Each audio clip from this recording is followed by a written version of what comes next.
இன்றைக்கான எபிசோடில் சேதோட அத்தை வந்து ஈஸ்வரியோட ஃபோனை எடுத்து அந்த மருமகளுக்கு மெசேஜ் பண்ணுறாங்க. இங்கே வாங்க மருமகளே, வீட்டுக்கு வாங்க அப்படின்னு சொல்லி மெசேஜ் பண்ணுறாங்க.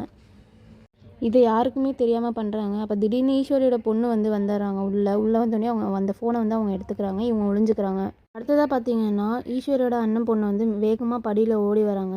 அப்போ கீழே விழுகிற சேதுவும் ஆப்போசிட்டில் வராங்க. 2 பேர் கீழே விழுகிற மாதிரி வராங்க. டக்குன்னு சேது வந்து அவங்கள பிடிச்சிடுறாங்க. இதை ஈஸ்வரியும் அவங்க பொண்ணு பார்த்துட்டு இருந்தேன். இவங்க 2 பேரும் எப்படியாவது ஒன்று சேர்க்கணும்னு சொல்கிறாங்க. அடுத்ததாக பார்த்தீங்கன்னா ஈஸ்வரி அவங்க பொண்ணு அவங்க அண்ணன் பொண்ணு எல்லோரும் பார்லர் கிளம்புறாங்க. அப்போ வந்து சேதுவோட அத்தையும் கூப்பிட்றாங்க. சேதுவோட அத்தை வந்து நான் வரல அப்படின்னு சொல்கிறாங்க. அதுக்கு ஈஸ்வரி சொல்கிறாங்க, அவங்கள கூப்பிட்டாலும் தப்பு கூப்பிடலாம் தப்பு அப்படின்னு சொல்கிறாங்க.